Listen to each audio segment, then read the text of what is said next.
मेरे गुरु महेश्वर शिव को मेरा प्रणाम है। इस कालखंड के प्रथम शिव के शिष्य और हम सबों के परम आदरणीय वरण्य गुरु भ्राता साहब श्री हरिनानंद जी के चरणों में मेरा प्रणाम है। शक्ति स्वरूपा मां नीलम आनंद जी के चरणों में मेरा प्रणाम है और प्रणाम है आप सभी के चरणों में जो आज इस मैदान में उपस्थित है या जहां तक ये आवाज जा रही हो। हम सबका सौभाग्य है कि रांची जिले में जहां आज ये छोटा सा कार्यक्रम शिवगुरु महोत्सव का हो रहा है, इसमें रांची के आसपास के ग्रामीण क्षेत्रों के गुरु भाई गुरु बहनों की उपस्थिति सबसे ज्यादा है। और मुझको आज बैठे हुए वो दिन याद आया जब हमारे वरण्य गुरु भ्राता यानी साहब श्री हरिनानंद जी झारखंड में पदस्थापित हुए थे। प्रशासन में एक बड़े पद पे रहते हुए जब बिहार से झारखंड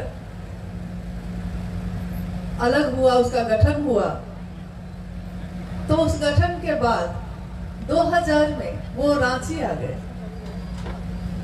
और उससे पूर्व में झारखंड में ही एक जिला है पलामू। जैसे रांची से इसी सड़क से जब हम लोग आगे बढ़ते हैं, ये सड़क जो सामने है वो सीधे वहीं जाती है, यानी लातेहार और लातेहार के बाद पलामू। पलामू में दीदी नीलम आनंद जी का मायका है। साहब का लौकिक जीवन में ससुराल है, यानी इस झारखंड से उनका नाता बहुत पुराना है। और पहले तो ये सारा क्षेत्र सब कुछ बिहारी था, आज गठन हुआ। रांची में जब वो 2000 में आए, उस समय छोटा करो, रांची में कोई बात छोटा करो, रांची में कहीं भी शिव गुरु की चर्चा नहीं होती थी, यानी शिव के गुरु स्वरूप की बात नहीं होती थी। शुरू ही नहीं हुई थी, कोई आया ही नहीं था तब तक कहते हैं ना कि इस गांव में कोई आया ही नहीं, ऐसा कोई आएगा इस गांव में मेरे सोए भाग्य जगाएगा, ऐसा हुआ नहीं। लेकिन शिव की पूजा तो हो रही थी, हजारों वर्षों से हो रही है, होती ही चली जा रही है। घर घर में शिव की पूजा, मंदिरों में उनकी स्थापना, पूरा भारतवर्ष इससे आलोकित है शिव की पूजा से। शिव के विभिन्न स्वरूप हैं। शिव के विभिन्न स्वरूप का अर्थ ये हुआ कि शिव का अपना स्वरूप जो है वो बहुत सारे नामों से जाना जाता है। और रूप कहते हैं जो जगत है, जगत का कण कण है, वो शिव का रूप है। स्वरूप यानी विभिन्न नाम, जैसे हम कहते हैं महाकाल है वो, महामृत्युंजय है वो, महायोगेश्वर है वो, उमा के पति है, निहंगी शमशानी है, कालों के भी काल है, औढ़रदानी, भोला, बाबा, अनेक नामों से दुनिया के लोगों ने शिव को पुकारा है और महादेव को सब जानते हैं। इसी पे मुझको याद आया आज बैठे बैठे इस मैदान में कि कभी जब रांची में शिवगुरु कार्य शुरू हुआ था, तो तुरंत गठन होने के कारण और प्रशासनिक पद पे, बड़े पद पे थे वो, तो साहब को समय नहीं मिल पा रहा था। पटना से वो रांची आए थे। पटना में और बिहार के विभिन्न जिलों में शिव गुरु कार्य शुरू हो चुका था, शिव चर्चा का प्रचलन बढ़ गया था। लेकिन रांची में जब वो आए तो अचानक से उनको लगा कि यहाँ तो कोई महादेव की बात से जुड़ा ही नहीं है, किसी ने शिव को गुरु माना ही नहीं है। वही शिव के शिष्य जो वहां हजारों की भीड़ में थे, तो यहाँ रांची में आके उनको लगा कि यहाँ तो कोई जुड़ा ही नहीं है। सुबह जो कार्यालय जाते वो तो लौटते रात हो जाती, 10-11 बज जाता। नतीजा ये हुआ कि वो किसी से महादेव की बात कर ही नहीं पा रहे थे। कुछ महीने, कुछ समय बीत गया। उनको लगा कि सारा काम तो मेरा हो रहा है, लेकिन मेरे गुरु शिव की बात नहीं हो रही है। एचसी एक इलाका है यहाँ का, वहीं पे वो रहते थे उस समय। एक दिन अपने कार्यालय से लौटते हुए अपने घर की तरफ, साहब खुद गाड़ी चला रहे हैं और मन में सोच रहे हैं, सारी चीज तो अच्छी है, बस मेरे शिव की बात नहीं होती, किससे करूं, कब करूं। उस दिन उन कार्यालय से थोड़ा पहले निकल गए। चौराहे पे एक व्यक्ति बैठा हुआ जूते की सिलाई कर रहा है।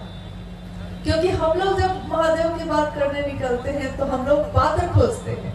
हम लोग सोचते हैं वैसा आदमी मिलेगा तब ना उससे महादेव की बात करेंगे। लेकिन अगर आपके मन में ये मनसा हो तो ये पूरा जगत तो जीव से ही भरा है, इंसानों से ही भरा है। हर जगह आपको कोई ना कोई मिल जाता है। साहब ने अपनी गाड़ी रोकी और कुछ बातचीत शुरू की उस व्यक्ति से। फिर उनको घर बुलाया, माँ नीलमानंद जी ने बैठाया और उनसे कहा कि आप जो ये काम कर रहे हैं, क्या आप शिव की पूजा करते हैं? उन्होंने कहा कि हाँ करता हूँ। एक बहुत बड़े पदाधिकारी के घर में जीवन में, लौकिक जीवन के एकदम अति सामान्य आदमी को जब बुलाया जाता है तो वो घबरा जाता है। उसको लगता है कि मैं इनके घर के अंदर कैसे जाऊं, और उस पर जब कहा जाता है कि सामने कुर्सी पे बैठिए तो वो और घबरा गया, कुर्सी पे कैसे बैठूं। लेकिन माँ नीलमानंद जी ने अपनी ममता से उसको कहा कि नहीं बैठिए। साहब ने कहा जब शिव की पूजा करते हो उनको गुरु बना सकते हो? उस व्यक्ति ने कहा कि हाँ बना सकता हूं। साहब ने कहा 3 सूत्र करना।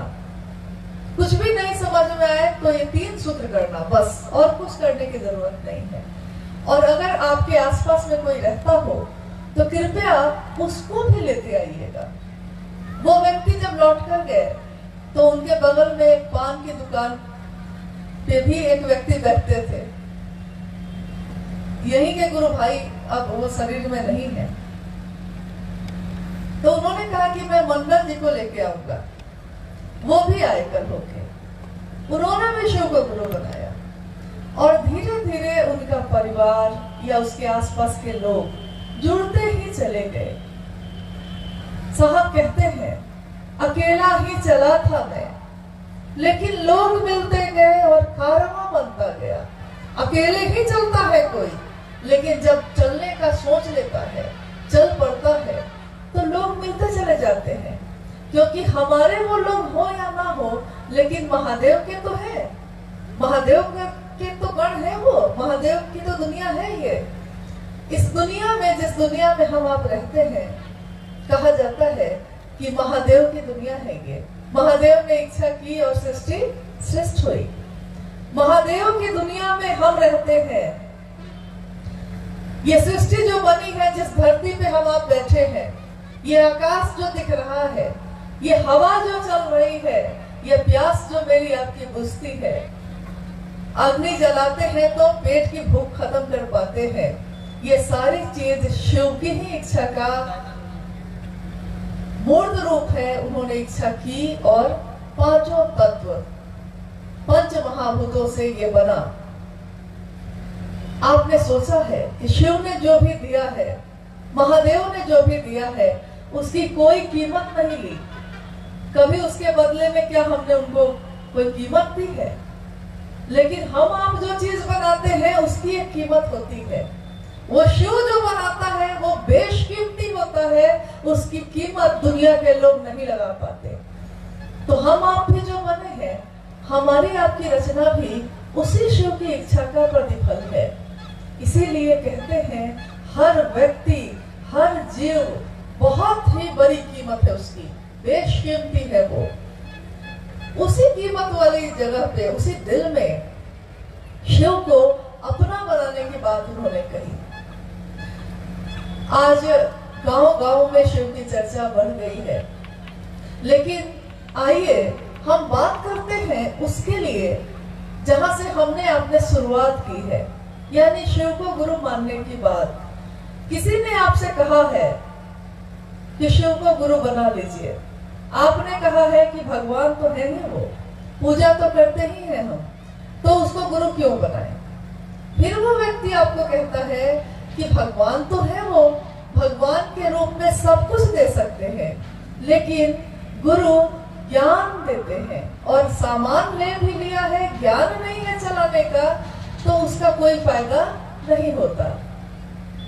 जितना ही हमारा मन समझता है उतना ही समझकर हम शिव को अपना बना लेते हैं और कहते हैं कि बना तो लिया है, करना क्या होगा? तो सामने वाला कहता है कि 3 सूत्र करिएगा। हम सोचने लगते हैं ये 3 सूत्र क्या है? तो पहला बोलता है कि मन ही मन अपने गुरु शिव से दया की याचना करिएगा। मन ही मन कहिएगा कि हे शिव, आप मेरे गुरु हैं, मैं आपका शिष्य हूं, मुझ शिष्य पर दया कर दीजिए। हम जब ये सोचते हैं कि मन ही मन कहेंगे तो शिव सुन लेंगे, तो वो कहता है कि हाँ सुन लेंगे, क्योंकि मन की गति सबसे तेज होती है। यहां से हम जोर से आवाज दें आपको, मेरी आवाज ज्यादा से ज्यादा कहां तक जाएगी? अगर ये माइक नहीं हो और हम बोलना चाहें, कितनी दूर तक मेरी आवाज जा सकती है? बहुत से बहुत जो सामने वृक्ष है, पेड़ है, वहां तक जाएगी, उसके आगे नहीं जा सकेगी। माइक से भी बोलते हैं तो 1 किलोमीटर 2 किलोमीटर तक आवाज जाएगी, उससे ज्यादा नहीं जा पाएगी। लेकिन मन से आपने अगर पुकारा है किसी को,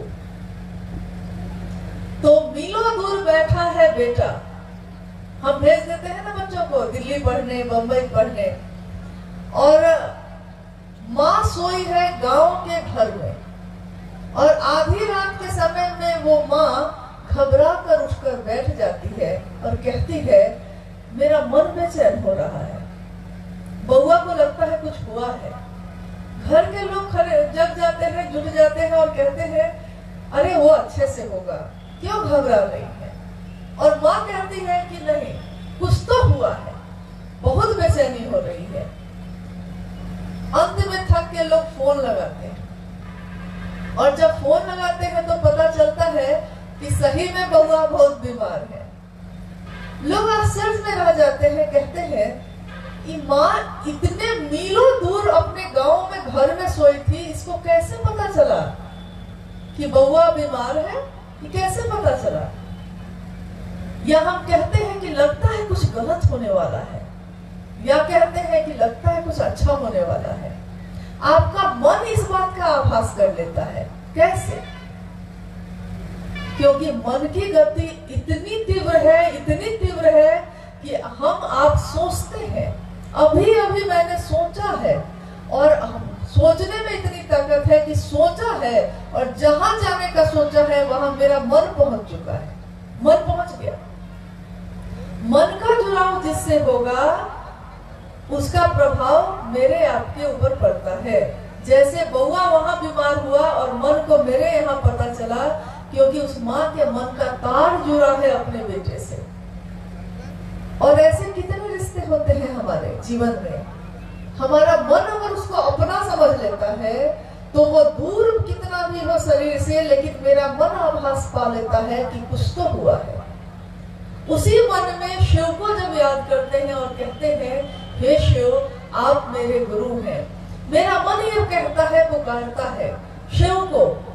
शिव कौन शिव? जिनकी मात्र इच्छा में इतनी ताकत है कि वो सोचते हैं और ऐसी ऐसी कितनी दुनिया बनती है, रहती है और टूट जाती है। लेकिन वो परम सत्ता, वो ज्ञान के निधि अगम, वो अक्षय स्रोत, वहीं से सारी चीजें निकली हैं, वहीं से निश्चित हुई हैं, उस महादेव को भी अगर मेरे आपके जैसा सामान्य से अति सामान्य आदमी भी मन से पुकारता है तो वो भोला, वो शिव सुनते हैं। अगर वो भोला नहीं सुनते तो शिव के इतने मंदिर न होते। अगर वो महादेव नहीं सुनते तो ये उपासना, साधना, मंत्रों का जप, जल चढ़ाना, दूध चढ़ाना नहीं होता। हम मांगते हैं और वो शिव देता है। बिना सुने देता कैसे है? तो जब सुनता है वो ईश्वर के रूप में, वही शिव जगत का गुरु भी है। ये एक स्वरूप है शिव का। वही शिव जगत का गुरु है और वो जगत के गुरु के रूप पे बैठ के जब हम बोलते हैं कि आप मुझको शिष्य बनाइए और मुझ शिष्य पर दया कर दीजिए, क्योंकि हमको शुरुआत की बात समझनी होगी।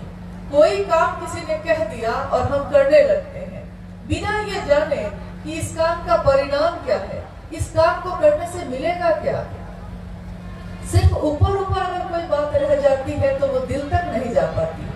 तो इसीलिए हम लोग आज बात ही शुरू कर रहे हैं तीनों सूत्र के बारे में कि पहले सूत्र में दया की बात हम क्यों करते हैं। क्योंकि दुनिया में तो लोग कहते हैं कि कृपा चाहिए हमको। फिर साहब वैद्यनाथ जी ने ये क्यों कहा कि दया मांगिए? कृपा का अर्थ होता है कि कुछ करेंगे तब मिलेगा, जितना किया है उतना मिलेगा। 1 एकड़ खेत जोत लिया है तो 1 एकड़ खेत जोतने की मजदूरी मिल जाएगी। लेकिन दया का मतलब होता है कि कुछ भी नहीं किया है, कुछ भी नहीं आता है, कुछ नहीं जानते हैं, तब भी महादेव मुझको अपना बना लीजिए। न मंत्र का जप आता है हमको, न संस्कृत बोलने आता है, जैसा भी आता है मेरा मन आपका है, मुझको अपना बना लीजिए। और ये अपना बनाने के लिए क्या क्या करना पड़ता है ये भी हमको नहीं पता है, तो ये भी आप ही बता दीजिए और आप ही अपने पास हमको बुला भी लीजिए। लेकिन ये कैसे होगा? महादेव की दया से ही हो सकता है, क्योंकि मेरी शक्ति कुछ दूर जाके खत्म हो जाती है। हम अकेले अगर टेबल उठाना चाहें तो अकेले छोटा टेबल उठा सकते हैं, लेकिन अगर किसी ने कह दिया कि पलंग उठाओ तो पलंग उठाने के लिए आपको मदद की जरूरत है। फिर किसी ने कह दिया कि पूरा घर बना दो तो घर बनाने के लिए आपको इच्छा, ज्ञान, क्रिया तीनों चीज चाहिए। इच्छा करनी होगी क्या बनाना है, ज्ञान लेना होगा उसका, फिर उसको करना होगा, काम करना होगा।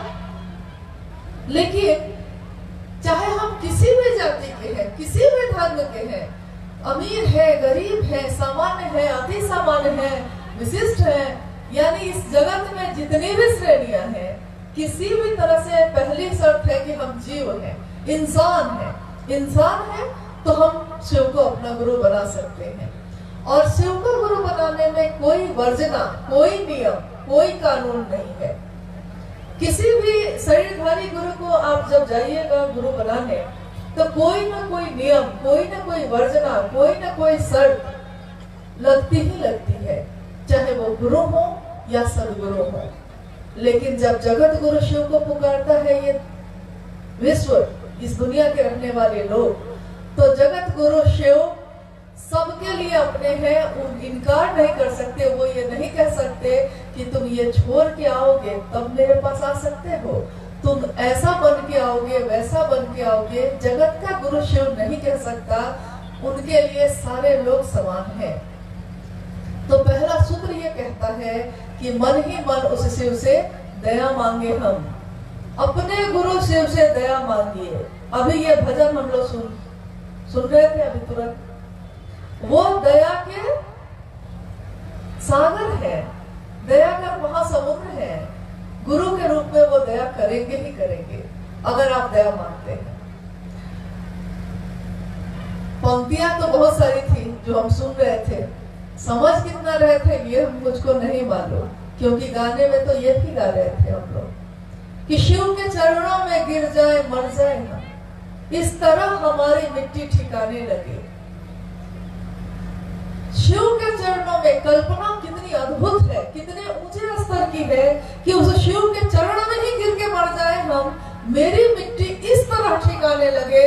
क्योंकि जगत में मरते हैं, जगत में कोई दफनाएगा, कोई जलाएगा, कोई छोड़ देगा, कुछ ठिकाना नहीं है। कोरोना आया था तो अपनों ने शरीर को छूने से भी इनकार कर दिया था, अपने ही तो थे वो। उस समय किसका भरोसा था? उस समय कौन था जिसने हमको आपको थामा था? जब सारे सहारे छूट जाते हैं तो मात्र शिव का सहारा बचता है। तो उनसे दया मांगे, और जब हम किसी को अपना बनाते हैं तो हम उसकी बात भी करते हैं। कोई भी हम अपनी बात जो करते हैं जगत में रह के, आपने देखा होगा कि अपने जीवन में सुबह से रात तक जिस बारे में हम बात करते हैं, जो मेरा अपना है, जो अनजाना है, जो पराया है, उसके जीवन में क्या होता है उससे हमको क्या मतलब? कोई बच्चा भूखा है, कपड़ा नहीं है उसके पास, उससे हम कहाँ उससे मतलब है? ठंड का मौसम आया है, मेरे बच्चे को कपड़ा है कि नहीं इसकी चिंता है, मेरे घर में खाना है कि नहीं इसकी चिंता है। मेरा घर, मेरा परिवार, मेरे लोग, यहाँ तक कि चप्पल तक खरीदा है दुकान से, दुकान में जब तक वो चप्पल थी कोई परवाह नहीं थी, 50 रुपए में वो चप्पल खरीद ली है, इतनी परवाह है कि कहीं भी खोज लेते हैं। मेरा, जिस भी चीज में ये मेरा लगा है वही हमारा अपना हो जाता है। तो जिस दिन हमारा मन बार बार ये पुकारता है, बार बार पुकारता है, हे शिव आप मेरे गुरु हैं, मैं आपका शिष्य हूँ, मेरा मन ऐसा है कि जगत में रहता है, लेकिन पुकारते पुकारते पुकारते पुकारते एक दिन उस पत्थर जैसे मन पे भी शिव का निशान हो जाता है। जैसे कुएं से जब जल निकालते हैं, कुएं से जब पानी निकालते हैं, तो रस्सी मामूली सी है, मामूली सी रस्सी उस पत्थर पे बार बार आती है, बार बार जाती है, रसरी आवत जात है, शिल पर परत निशान, पत्थर में भी निशान पड़ जाता है। हमारा आपका मन पत्थर तो नहीं है, थोड़ा तो कोमल है उससे, उसपे शिव की आवृत्ति बार बार हो, शिव को पुकारने का भाव बार बार हो, तो उसपे तो ऐसा निशान पड़ेगा फिर शिव के सिवा कोई याद आएगा ही नहीं। यानी आपके मुंह से कोई बात निकलेगी तो कहीं भी मौका मिलेगा, आप हम हो, शिव की चर्चा तो हम करेंगे ही करेंगे। यानी दूसरा सूत्र जिसमें कहा गया कि शिव की चर्चा करिएगा, लेकिन किस लिए करिएगा, क्यों ये बात कहिएगा? ताकि मेरा भी मन समझ सके, आपका भी मन समझ सके कि शिव मेरे हैं। शिव की चर्चा का प्रचलन पूर्व में हजारों वर्षों में कभी भी नहीं रहा है। चाहे आप अपने पूर्वजों से पूछे होंगे या आज जितने भी ज्ञानी हैं किसी से पूछ लीजिए, शिव की कथा का प्रचलन है, कहानियां, शास्त्र में लिखी हुई बातें, इसका प्रचलन है। लेकिन ऐसे लोगों के द्वारा जिनको कुछ भी नहीं आता है, जिनके पास लौकिक कोई ज्ञान नहीं, कभी शास्त्र नहीं पढ़ा है, कभी किताबों को देखा ही नहीं है, अक्षर भी नहीं पहचानते हैं, उनके दिल पे भी शिव के नाम का अक्षर ऐसा अंकित हुआ है कि उनको जरूरत ही नहीं पड़ रही है। क्योंकि जब शिव से सीधे मन आपका जुड़ सकता है तो इसकी भी जरूरत खत्म हो गई। जो जैसा है, अनपढ़ से अनपढ़ आदमी भी शिव की बात कर रहा है, अद्भुत सी बात है, आज तक जगत में ऐसा नहीं हुआ। तो दूसरा सूत्र जिसमें हम शिव की चर्चा करते हैं, स्वयं भी शिव जैसे बने और दूसरों को भी प्रेरित करें, इसके लिए करते हैं। तीसरा है नमन, यानी अपने गुरु शिव को नमन करना। हम में से ज्यादातर लोग समझते हैं कि रुद्राक्ष की माला पे ही नमन हो सकता है, जैसा मुझको लगता है या जैसे भेंट होती है तो लोग बताते हैं। तो हम लोगों को लगता है कि नमन के लिए तो बैठना होगा ना, कहीं बैठना होगा, मतलब पद्मासन लगाना होगा, रुद्राक्ष की माला लेनी होगी। लेकिन साहब हरिंद्रानंद जी ने कहा कि नमन भी आपका मन करता है, और मन तो कहीं बैठता नहीं, शरीर बैठता है। मन तो चलते हुए भी आपके साथ है, बैठे हुए भी आपके साथ है, सोए हुए भी आपके साथ है, सोए हुए भी वो मन जगा है। तभी तो हम सपने देखते हैं, तभी तो हमको कोई आभास होता है, क्योंकि आपका शरीर सो जाता है, उसको आराम की जरूरत है, लेकिन मन तो उस समय भी जगा है।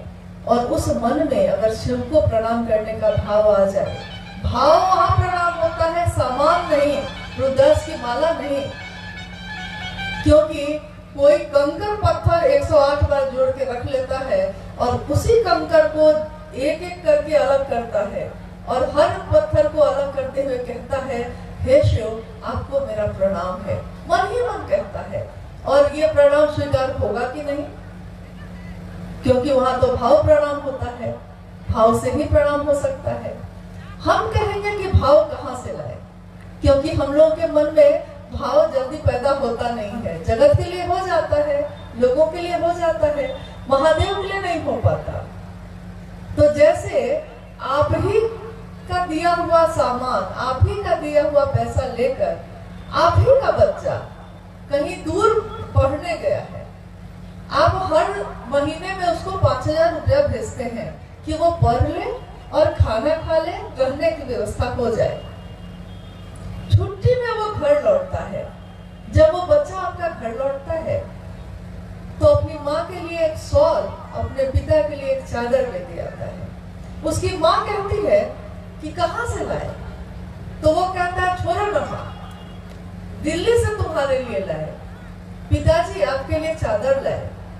उसके पिता को भी मालूम है कि इसके पास पैसा नहीं है, अलग से इसके पास कोई पैसा नहीं है, अभी तो जो हम दे रहे हैं वही ना है उसके पास। माँ को भी मालूम है, लेकिन वही बच्चा जब माँ बाप का ही दिया हुआ सामान उसी पैसे से बचाकर थोड़ा सा लेकर आता है तो माँ और पिता उसके खुश हो जाते हैं। इसके लिए नहीं कि वो शॉल लाया है, इसके लिए नहीं कि वो चादर लाया है, इस बात से खुश होते हैं कि बउआ को हम वहां भी याद आते थे। मतलब वो गया था वहां, लेकिन वहां भी मुझको भूला नहीं था, मुझको याद करता रहा, मेरे ही दिए हुए चीज से थोड़ा सा बचाकर मेरे लिए भी लाया। महादेव ने ये दुनिया बनाई है, महादेव ने हमको आपको बनाया है। इसी दुनिया में रह के, इसी दुनिया में सब भोग भोग कर हम अपने गुरु शिव को जब अपने मन का भाव थोड़ा सा देते हैं तो शिव उतने ही से प्रसन्न हो जाते हैं और कहते हैं कि चलो दुनिया में रह के मुझको भूला तो नहीं, मैं याद तो आता रहा। ये तीनों सूत्र हमारे आपके मन को शिव की तरफ ले चलने का सबसे सशक्त माध्यम है। ये एक ऐसा तरीका है जिससे हम इस रास्ते को पार कर सकते हैं, रास्ता तय कर सकते हैं और हमारी मंजिल है भगवान शिव, हम भगवान शिव तक पहुंच सकते हैं। आज का ये मौसम जिसमें धूप इतनी कड़ी है और हम आप यहाँ बैठे हैं, मौसम है दिसंबर का, मतलब दिसंबर के महीने में काफी ठंड होती है, लेकिन कभी यहाँ गर्मी होती है, कभी बारिश होती है, कभी ठंड होती है। लाख मौसम बदलते हैं, क्या आप अपनों के लिए बदलते हैं? मौसम तो बदल जाते हैं, समय तो गुजरता चला जाता है, लेकिन जिसको भी अपना मान लेते हैं, एक बार मान लिया है तो फिर जीवन भर उसको अपना मानते हैं। मौसम बदलता है, काल बदलता है, सदियां गुजरती हैं, लेकिन ये दुनिया शिव को नहीं भूलती। जब वही गुरु के रूप में हमको आपको ज्ञान दे सकता है तो क्यों नहीं हम सबसे सुंदर चीज को चुने। सबसे जो ऊपर बैठा है, सब कुछ त्याग के बैठा है, वो क्या वो करेगा लेकर चढ़ावा। मेरा आपका चढ़ावा जो हम लेकर जाते हैं वो क्या करेगा वो लेकर, वो तो खुद ही सब कुछ त्याग कर बैठा है। लेकिन हमारे आपके मन का भाव, हमारे आपके मन का थोड़ा सा भाव अगर वो हम चढ़ा सके तो शिव वही ग्रहण करते हैं, क्योंकि वो भाव सत्ता है, भाव से ही उनसे जुड़ा जा सकता है।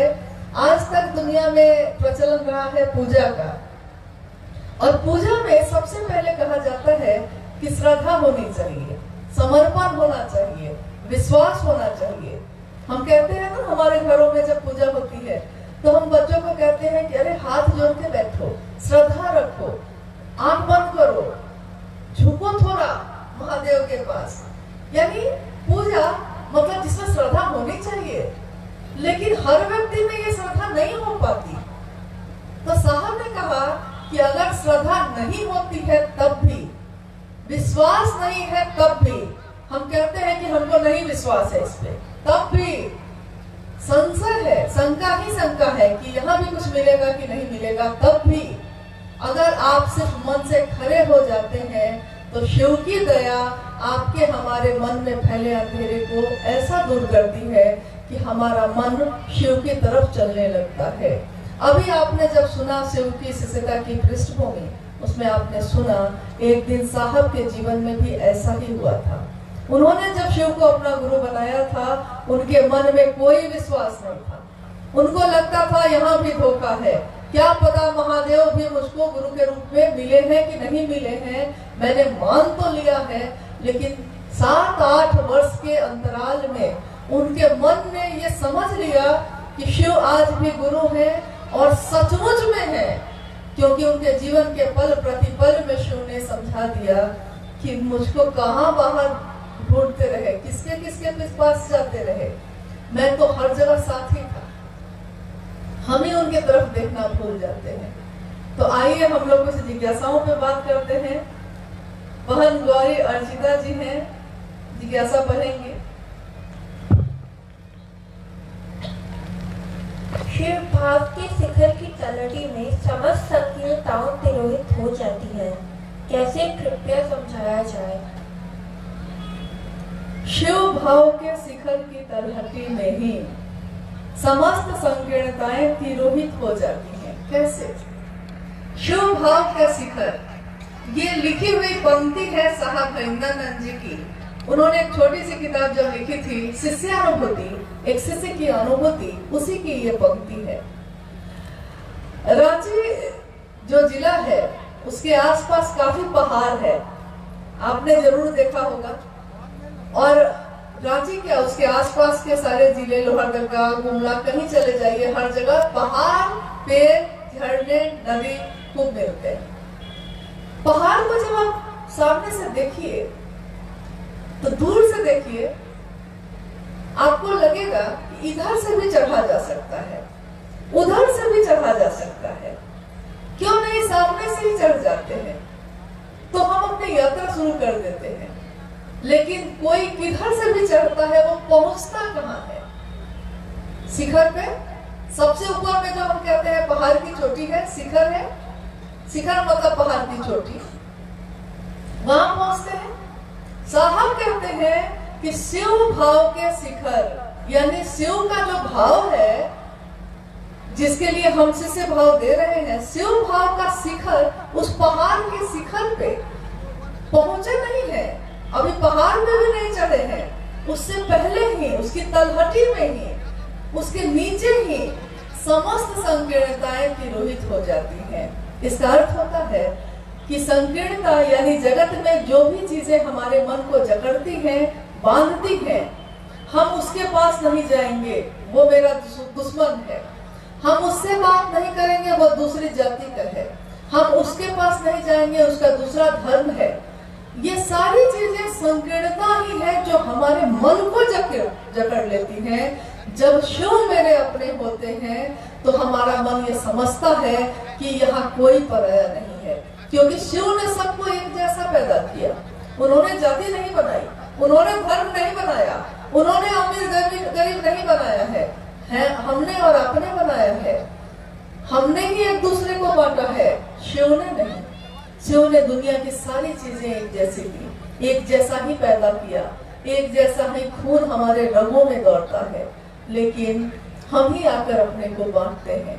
लेकिन फिर से जब हम शिव की तरफ अपने मन को लेकर जाते हैं, वो शिव जैसे जैसे हमारा मन उनके नजदीक होता है, हमारे मन से ये संकीर्णताएं खत्म होने लगती हैं खुद ही। सिर्फ शिव की चर्चा ही तो की है आपने, लेकिन हम सबके साथ बैठने लगते हैं, सबके साथ खाने लगते हैं, सब अपने लगने लगते हैं। यहाँ तक कि अनजान आदमी भी खड़ा है और उसके हाथ में कंगन दिख जाता है तो हम कहते हैं कि मेरा गुरु भाई है, मेरी गुरु बहन है। देखिए चले थे कहाँ से कहाँ पहुंच गए। सारी संकीर्णताएं खुद ही तिरोहित हो गई। जैसे कपूर को रख दीजिए तो धीरे धीरे देखिएगा कुछ समय के बाद वो कपूर खुद ही गायब हो जाता है। हम कहते हैं कपूर कहाँ चला गया, तो वो धीरे धीरे उड़ता हुआ हवा में घुल जाता है, उसकी सुगंध रहती है, लेकिन वो कपूर तिरोहित हो जाता है। वैसे ही हमारे मन की संकीर्णता भी तिरोहित हो जाती है, खत्म हो जाती है। शिव गुरु की शिष्यता समस्त वर्चनाओं से परे है, कैसे कृपया समझाया जाए। शिव गुरु की शिष्यता समस्त वर्जनाओं से परे है। वर्जना का मतलब होता है बंधन। मतलब जैसे कोई अगर शिष्य बनाता है तो वो कहता है प्याज लहसुन छोड़ के आना, मांसाहार छोड़ के आना, ब्रह्मचारी बन के आना, गृहस्थ आश्रम छोड़ कर आओ, नहा धो कर आओ, सुबह की बेला में आओ, यानी कि कुछ ना कुछ ऐसी वर्जना लगती है। एकमात्र शिव के बारे में ही कहा गया है। हम अगर अपने शास्त्र की भी बात करते हैं, हम शिव पुराण की भी बात करते हैं, या अपने पूर्वजों के समय में घटित बातों को भी देखते हैं, तो उसमें लिखा है, शिव पुराण में लिखा है कि एक समय ऐसा आएगा जब समस्त जगत धर्म से भी विमुख हो जाएगा और सारे पथ जो है ईश्वर की तरफ चलने के वो भी लोग छोड़ने लगेंगे। गुरु शिष्य परंपरा भी खत्म हो जाएगी। तब एकमात्र ही उपाय बचेगा नमः शिवाय मंत्र। तो ये नमः शिवाय मंत्र क्या है? ये नमः शिवाय मंत्र तो शिव का प्राण मंत्र है। अभी थोड़ी देर पहले आपने चर्चा में सुनी, मैंने भी सुना। भाई सोमेंद्र जी जब बता रहे थे तो उन्होंने कहा शिव का प्राण मंत्र है नमः शिवाय, एकमात्र ही बचेगा नमः शिवाय। क्या है ये नमः शिवाय? क्या ये सिर्फ शब्द है, मंत्र है? ये शिव को प्रणाम करने का भाव है। बस शिव को प्रणाम करना ही जगत में शेष बच जाता है। शिव गुरु की शिष्यता समस्त वर्जनाओं से परे है। यानी जैसे ही हमारे मन में शिव के शिष्य भाव का घेरा आएगा, सारी चीजों से हमारा मन मुक्त होता है। 24 घंटे में कभी भी जब आपका मन हो अपने गुरु से दया की याचना कर सकते हैं। जहां जैसे मौका मिलता है अपने गुरु की चर्चा कर सकते हैं। जब मन हो महादेव को अपने मन से नमन कर सकते हैं, प्रणाम कर सकते हैं। यानी कि समस्त वर्जनाएं जब टूट जाती हैं, सारी सीमाएं जब टूट जाती हैं, तो शिव का साम्राज्य शुरू होता है और वहां कोई बंधन नहीं है। वहां आनंद की स्थिति है, मुक्त होने की स्थिति है। वहां जाकर मेरा मन कहता है महादेव तो अपने हैं और जो अपना होता है उसके सामने तो हम कैसे भी रह सकते हैं। आपने देखा होगा कि जब हम बाहर बैठे रहते हैं कहीं तो ठीक से बैठते हैं, एकदम सीधा होके बैठेंगे, कपड़ा ठीक करके बैठेंगे। लेकिन जैसे ही घर को वापस आते हैं तो घर आकर सीधे गिर जाते हैं बिस्तर पे, कहते हैं आह घर आ गए, अब हम कैसे भी रह सकते हैं। देखा, बाहर घूम रहे थे तो लगता था कि सीधा रहना चाहिए, ठीक से बोलना चाहिए, ठीक से प्रणाम करना चाहिए। लेकिन जब घर को लौटे हैं तो प्रणाम तो वहां भी करते हैं, लेकिन आराम से उठे हैं, प्रणाम भी किया है, पानी भी पिलाया है लोगों को, लेकिन मन में एक सुकून है, शांति है कि अपने घर में है। शिव की शिष्यता का भाव भी ऐसा ही है। जब शिव का शिष्य भाव हमारे मन में होता है तो हमको लगता है वो जब शिव ही अपना है तो अब शब्द अर्चना के सुधार लेंगे शंभो, हे उरग उर के बल जा गलहार लेंगे शंभो। अब शब्द यानी अगर संस्कृत नहीं आती है तब भी, अगर हिंदी बहुत अच्छी नहीं आती है तब भी, हम जो भाषा बोलते हैं, जैसे बोलते हैं, अपनी भाषा में अपने तरह से शिव को अगर प्रणाम का भाव से रखते हैं तो वो महादेव उस अपशब्द को भी अर्चना के भाव में बदल देते हैं, महादेव की पूजा के भाव में बदल देते हैं। और अगर सांप भी आता है जो जहर रखता है, अगर कोई सांप आ जाए, कहीं दिख जाए, तो हम जल्दी से जल्दी उससे दूर हो जाते हैं। क्या पता कब काट ले, जहर है उसमें, क्या पता काटेगा और खत्म हो जाएंगे वही। कभी सीधा नहीं चलता, जहर ही जहर है, उसका स्वभाव है ऐसा। लेकिन जहर रखने वाला भी शिव के पास सीने के बल झुककर जाता है, समर्पण के साथ जाता है, वो महादेव उसको अपने गले से लगाते हैं। शिव भाव का साम्राज्य ऐसा है कि तस्वीरों से भी हमारे ऊपर बहुत असर पड़ता है। जब हम तस्वीर देखते हैं, चित्र देखते हैं, उन चित्रों में भी महादेव की जो तस्वीर दिखती है परिवार के साथ, उसमें हम देखते हैं कि महादेव बैठे हैं, माँ भगवती उनके साथ है, अर्धांगिनी है शिव की। उनके साकार परिवार जो चित्रों में जो दिख रहा है उसमें उनके पुत्र हैं, गणेश हैं, कार्तिकेय हैं। शिव का वाहन बैल है, मतलब महादेव कैसे चलते हैं तो बसहा से चलते हैं। माँ किस वाहन से चलती है तो शेर से चलती है, शेर पे बैठ के चलती है, शेरा वाली कहते हैं हम, शेर पे बैठी है। कार्तिकेय मोर पे चलते हैं, गणेश चूहा पे चलते हैं। सांप जो है, सर्प, वो नागराज तो शिव के गले में ही खुद चढ़ा हुआ है। लेकिन सांप का जन्मजात स्वभाव है जहर, डसना उसकी प्रवृत्ति है, डसेगा ही डसेगा, वो करे क्या, उसके बस में नहीं होता है। बसहा को बाघ जो है या शेर है वो बैल को खाता है, यानी बैल उसका भोजन है। सांप चूहा को खाता है, चूहा उसका भोजन है। मोर सांप को खा जाता है, मोर का भोजन है सांप। देखिए शिव परिवार में चित्रों में हम जो देखते हैं उसमें देखते हैं कि सब एक दूसरे का भोजन है, सब एक दूसरे को खाने वाले हैं। लेकिन शिव भाव में बैठे हैं तो अपने जन्मजात स्वभाव को भी भूल गए हैं। जन्मजात स्वभाव मतलब यही, सांप का है जहर, डसना, शेर का है बाघ को खाना, उसका भोजन है, उसके बिना वो मर जाएगा। लेकिन तब भी अपने जन्मजात स्वभाव को भी वो भूल जाता है और सब के सब प्रेम भाव से एक जैसे बैठे रह जाते हैं। शिव की चर्चा करते हैं हम, आप दुनिया में आप कहीं भी जाते हैं तो शिव की ही तो बात करते हैं। तो दुनिया के लोग आपको देखते हैं कि अच्छा ये जो शिव का शिष्य आया है ये शिव की बात करता है, लेकिन बात तो ये बहुत अच्छी करता है, क्या उतर के अपने जीवन में भी नहीं अच्छे से रहता है? कि ऐसा तो नहीं होता कि चर्चा तो किया है और उठ के गए हैं तो झगड़ा करने लगे हैं या एक दूसरे के लिए जहर ही बोल रहे हैं। जिसको जहर है वो तो अपने जहर को भूल गया, और हम आप तो इंसान हैं, हमारा तो जन्मजात स्वभाव ये नहीं है। एक इंसान का जन्मजात स्वभाव होता है करुणा, प्रेम, सहानुभूति। और इंसान का जो जन्मजात स्वभाव है वो भी जब हम भूल जाते हैं तभी तो दुनिया कहती है कि है इंसान के रूप में लेकिन पशु से भी नीचे हो गया है। तभी तो आज हम समाचार पत्र उठाते हैं और देखते हैं कि माँ के गले को चीर दिया है बेटे ने नशे में।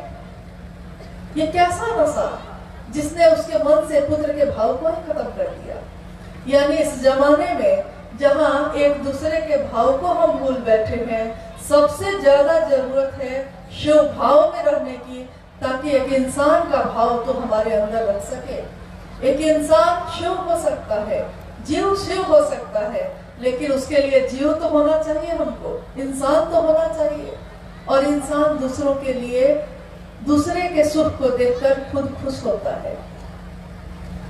और देखिए दुनिया में कि दूसरे को सुख को देख के हम दुखी होते हैं। खुद को बड़ी जलन है एक दूसरे के सुख में। दूसरा सुखी क्यों है इसके लिए हम दुखी हैं। हम अपने दुख से दुखी नहीं है, दूसरे के सुख से दुखी है। ये इंसान का स्वभाव तो नहीं होता। तो आइए हम सब शिव की दिशा में चलते हैं, शिव की तरफ अपने मन को लेकर जाते हैं, जहाँ समस्त संकीर्णताएं खत्म हो जाती हैं, जहाँ शिव भाव में हम जन्मजात जहर भूल जाते हैं। और हमारा मन जब शिव भाव से भरा होगा तो हमारा घर, हमारा परिवार, हमारा समाज, ये दुनिया सब शिवमय होगी।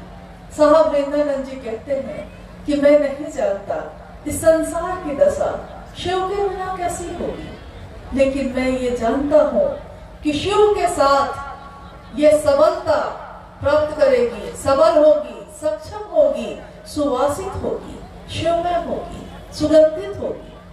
शिव के साथ रह के ये सारी चीजें हो सकती हैं। वो शिव है लेकिन हम आप उसके अपने नहीं हैं।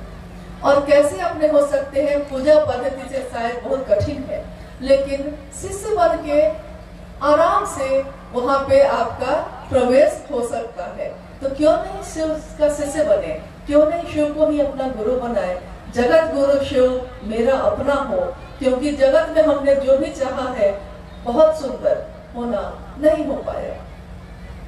हमेशा सुखी रहना चाहते हैं, नहीं हो पाते। कभी बीमार नहीं होना चाहते, लेकिन हॉस्पिटल पहुंच जाते हैं। अभी अभी तो चले थे, सोचा था यहाँ जाएंगे वहां जाएंगे, और अगले दिन पता चलता है कि लोग हॉस्पिटल लेकर जा रहे हैं। यानी जो भी चाहा है नहीं मिलता। बच्चा हुआ है, परवरिश की उसकी, सोचा था कि उससे सुख मिलेगा, लेकिन उससे गालियां मिल रही हैं। तो मन सोचता है कि जो जो सोचा कुछ भी नहीं मिला, जिसके लिए किया उसने बदले में वो नहीं दिया। लेकिन सब कुछ अच्छा नहीं मिले, गुरु सबसे अच्छा मिल सकता है। तो क्यों नहीं हम सब उस शिव को, उस गुरु को अपना बना ले, जो सबसे सुंदर है, सत्यम है, शिवम है, सुंदरम है। सत्यम शिवम सुंदरम वो गुरु है, और उसकी सुंदरता का क्षय कभी नहीं होता, उसका सत्य कभी नहीं बदलता। मेरा आपका सत्य बदलता है। आज कोई जवान है तो कल को वृद्ध होगा, आज कोई बच्चा है तो कल को जवान होगा। आज ये पेड़ हरे हैं, कल सूख जाएंगे। आज ये धरती अच्छी है, शायद कल को टूट जाएगी। आज इस सड़क पे गाड़ियां चल रही हैं, कल को शायद इससे बड़ी सड़क बन जाए तो गाड़ियां उधर से जाने लगे। यानी आज जो सत्य है वो कल बदल जाएगी। आज गुलाब खिला है, कल मुरझाकर गिरेगा। आज ये सत्य है कि गुलाब है, सुंदर है, सुगंधित है, लेकिन कल उसका सत्य बदल जाएगा। शिव के लिए आपने कभी नहीं सुना होगा कि उसका सत्य बदल गया। शिव ही सत्य है, शिव ही सुंदर है, और शिव ही शाश्वत यानी हमेशा है। वो शिव हमारे मन में फैले अंधेरे को दूर कर सकते हैं। जगत में भी अंधेरा है, मन में भी अंधेरा है। मन के अंधेरे को दूर करने के लिए हम क्या करें? जगत में फैले अंधेरे को दूर करने के लिए रात हो जाएगी तो बल्ब जला लेंगे, लालटेन जला लेंगे, दिया जला लेंगे, मोमबत्ती जला लेंगे, लेकिन मन के अंधेरे को दूर करने के लिए क्या करेंगे? उस अंधेरे को दूर करने के लिए एकमात्र उपाय है कि शिव को ही अपना बना लीजिए। वो हजारों वर्ष से अंधेरे में पड़ी जीवात्मा को ही अपने दया भाव से रोशनी में ले आते हैं। और कुछ है बेटा? नहीं, जिज्ञासा तो और बहुत सारी है, नीचे लिखी हुई है, लेकिन क्योंकि अब ठंड का समय है और हम लोग को भी वापस जाना है, आप भी वापस जाएंगे। ये शिव गुरु चर्चा, जैसा आप जानते हैं कि ये शिव गुरु की चर्चा, इसमें कोई विद्वान नहीं आया, कोई प्रवचन करता नहीं है, कोई सत्संग करने नहीं आया है। ये एक शिव का शिष्य दूसरे शिव के शिष्य से चर्चा, परिचर्चा कर रहा है कि हम सब जिसने भी शिव को अपना गुरु बनाया है, हम अपने जीवन में यह संकल्प लें, इस काम का संकल्प लें कि मेरे गुरु शिव की व्याप्ति हर दिल में हो सके। एक दिन इसी रांची में साहब हरिंदरानंद जी आए। उन्होंने एक एक व्यक्ति को, उन्होंने ये नहीं देखा कि कौन, उन्होंने देखा कि इंसान है वो, उसको शिव की दया मिलनी चाहिए।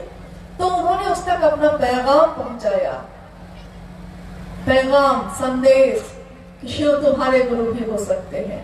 और हजारों वर्ष से सताए हुए लोग आज शिव की दिशा में चल रहे हैं। मेरा आपका कर्तव्य है कि हम भी उस काम में मदद करें, हम भी उस दिशा में बढ़ें और दूसरों को चलने के लिए भी प्रेरित करें। तो आइए हम सब इस दिशा में चलने की कोशिश करें, एक दूसरे की मदद करें, क्योंकि ये एक बड़ा काम, जैसा मैंने कहा, ये सिर्फ कुर्सी उठाने का काम नहीं है जो एक आदमी अकेले कर लेगा। ये एक ऐसा काम है जिसमें हर व्यक्ति की मदद मिलती है, मदद चाहिए होती है। एक बार क्या हुआ कि घर में अचानक हम लोग बैठे हैं और घर में खबर आई कि एक व्यक्ति जिनको, जो हम लोग के प्रिय रहे हैं, आने वाले हैं तुरंत। उससे पहले पूरा घर अस्त व्यस्त था, कहीं कुछ सामान है, कहीं कुछ गंदा है, कहीं कुछ है, कहीं कुछ है। और रोज हम लोग सोच रहे थे कि अच्छा अब ये सारी अलमारी, ये सारी चीजें कल ठीक होंगी, परसों ठीक होंगी, अच्छा 1 महीना बाद ठीक होंगी। लेकिन जैसे ही खबर आई कि भाई वो 1 घंटे में पहुंचने वाले हैं, तो मैंने देखा कि घर का हर सदस्य, परिवार में 5 आदमी है, 5 आदमी बिजली की तेजी से उसी काम को, जिसके लिए हम लोगों ने सोचा था कि 1 महीने में करेंगे, उसी 1 महीने वाले काम को 5 लोगों ने 1 घंटे में ही कर लिया और खूब बढ़िया से कर लिया। सारी चीजें साफ हो गई, सारी चीजें व्यवस्थित हो गई और भोजन तक बन गया, क्योंकि एक व्यक्ति भोजन बनाने चला गया, एक व्यक्ति ये कर रहा है, एक व्यक्ति ये कर रहा है। देखिए, ये शिव शिष्यों का परिवार है। शिव के गण, शिव के लोग जो दुनिया में आज हर जगह विचरण कर रहे हैं, जिनको कहा गया कि ये चलते फिरते मंदिर है। मंदिर कहीं एक जगह होता है, लेकिन आज की दुनिया में ये चलते फिरते मंदिर ही तो है। जहां जाते हैं अपने शिव की स्थापना करते हैं। तो ये चलते फिरते मंदिर के लोग अगर एक साथ हो जाएं और सब एक दूसरे की मदद करें, तो क्या ये असंभव है कि रांची में या उसके आसपास के जितने जिले हैं, उसके हर घर में शिव शिष्टता का दिया नहीं जलेगा? अगर हर व्यक्ति ये प्रण ले ले, ये संकल्प ले ले कि मेरे जीवन में शिव बन गए अपने, लेकिन दूसरों के जीवन में नहीं बने हैं, तो हम इस काम को कर सकेंगे कि नहीं कर सकेंगे?